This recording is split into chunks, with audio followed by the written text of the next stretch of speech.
seperti ini ya. Jadi akarnya ini terputus seperti ini. Ini akar terputus, nanti akan ganti akar muda. Oke, selamat datang di Taman Cikalapit Channel. Kali ini saya membahas yaitu cara pruning bonsai Roropitalum, yaitu untuk part satunya cara membuat bonsai Roropitalum. Nanti silahkan ditonton di video sebelumnya. Untuk part satunya kadang-kadang ada yang menanyakan juga mana part 2 nya, tetapi tidak semua video saya bikin part 2 karena saya pedagang tanaman hias dan tanaman terjual. Dan di sini saya jelaskan bahwa tanaman itu diproses secara berkala. Yang dulunya itu sudah dipangkas, ini nanti akan saya pruning lagi atau dipangkas lagi. Ya, jadi cara pruningnya seperti apa? Setelah dipruning, media tanamnya harus diapakan, ya? Karena ada juga pertanyaan dari subscriber kita, secara berkala itu bagaimana? Ya, maka seumur hidup. Ya, selama tanaman ini masih hidup, kalau mau rusak nanti dibenerin lagi itu secara berkala. Bisa 5 bulan sekali, bisa 1 tahun sekali, melihat fisiknya saja. Ya, jadi tanaman itu harus ada suatu peremajaan. Maka disebut secara berkala, itu bukan 1 kali saja. Karena hidup tanaman ini bisa lama sekali ya. Ini masih di atas hidupnya manusia. Hidup tanaman yang penting bisa merawatnya. Ya, ini enggak ada batasan usia. Oke, seperti ini. Dan batu yang di sini tidak mempengaruhi pertumbuhan pada suatu bonsai karena cuma buat pantas-pantas saja, dan di situ sudah saya jelaskan untuk tata tamannya. Untuk menaruh batu itu ada pertanyaan juga apakah itu merusak, itu sudah saya jawab secara teori. Dan ini nanti saya lepas dulu batunya karena kita di pruning seperti ini akan membentuk suatu pertumbuhan yang baru atau pertumbuhan yang lebih mudah. Oke, sebelum kita di pruning ini kita gemburkan dulu ya, kita gemburkan dulu seperti ini. Ditusuk seperti ini memutus akar yang sudah nempel di pinggir pot. Nanti akar ini akan muda lagi. Ini digemburkan itu dengan pisau itu yang tajam ya. Jadi menggemburkan ini adalah membuka biopori dan memutus akar yang ada di pinggir pot. Dan tonton video sampai selesai agar penjelasan ini bisa dipahami. Ini seperti ini ya. Jadi akarnya ini terputus seperti ini. Ini akar terputus, nanti akan ganti akar muda lagi. Ini jadi seperti ini, akarnya itu akan putus. Ini kita baru di atas saja, bahkan ini bisa diproses nanti pembentukan pada akarnya. Ya, akar itu kalau sudah nanti tanaman lama itu bisa membesar akarnya, tetapi kalau masih kecil seperti ini masih akar serabut, belum membesar. Oke, seperti ini. Setelah ini kita tambah media tanam dan pupuk ya. Nanti batu juga bisa kita pasang lagi seperti ini. Jadi tambah saja ini media tanam kita itu bisa tanah merah hitam, tanah merah gembur, sekam, dan pupuk kandang seperti ini. Jadi dalam waktu kurang lebih 8 bulan ini sudah turun sekitar 3 cm. Dan ini media tanam ini ditambah akan mampu lagi selama sekitar 8 bulan lagi itu masih subur karena akar diremajakan dan nanti akan tumbuh cabang yang banyak dan berbunga banyak lagi.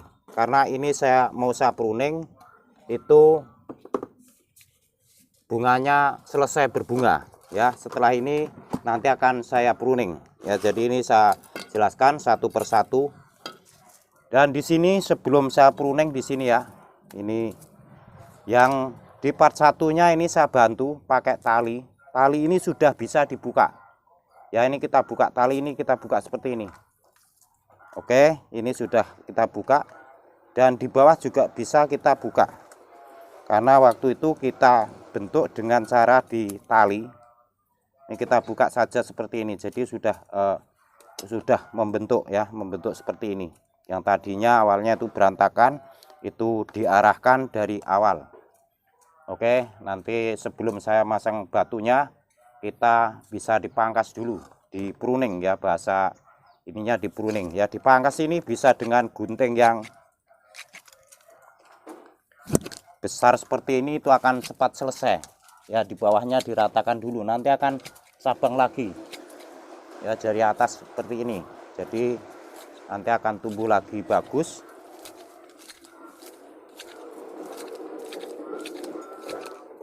Dan tanaman ini bisa berbunga rapat, nantinya bunganya itu rapat. Ini kita dibentuk bulat seperti ini ya, bisa dibentuk seperti kerucut bulat.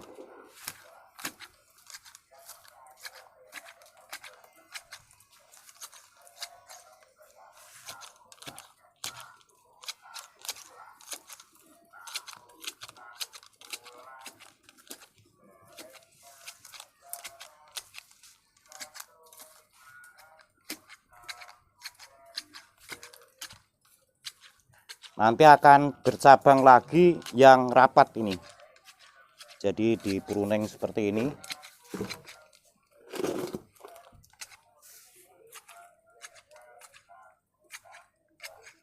Ini dibikin sengaja, ini dibikin bulat, dan nanti setelah ini tumbuh semi dan berbunga lagi.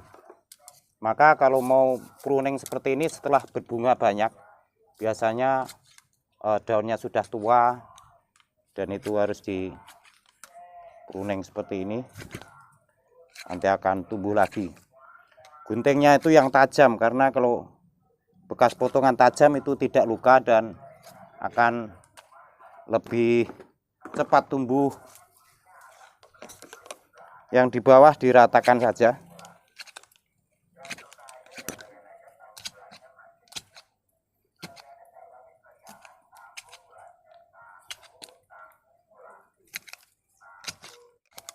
Oke, seperti ini. Dan yang tumbuh yaitu di bagian sini dipotong saja ya, karena pertumbuhan ini mengarah ke cabang kanan kirinya.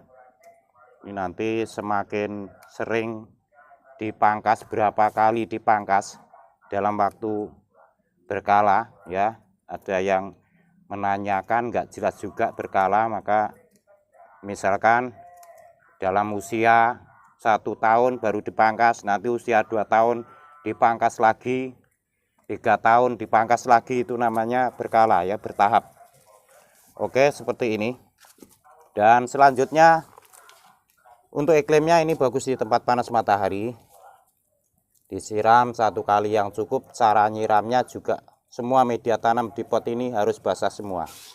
Dan untuk batunya itu ditaruh saja, itu bisa ya, ditaruh saja bisa seperti ini. Kalau naruhnya itu dari pinggir dulu agar nanti kelihatan rapi, karena ini menahan media tanam. Kalau disiram media tanamnya itu tidak keluar dari pot, jadi media tanamnya itu awet dan tidak mempengaruhi pertumbuhan suatu tanaman, karena ini agar bersih saja dan kelihatannya itu bagus.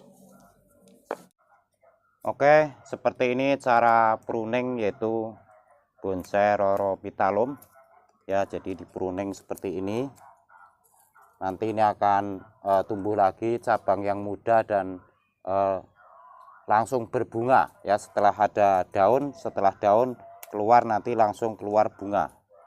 Jadi kalau sudah posisi sudah tua seperti ini, sehabis berbunga, biasanya berbunga itu banyak sekali. Setelah bunga itu tidak aktif, itu bisa dilakukan pruning. Oke, sampai di sini informasi dari saya. Jangan lupa subscribe, share, komen, like di channel ini agar bisa mengikuti video-video saya berikutnya. Saya ucapkan terima kasih dan sampai ketemu lagi.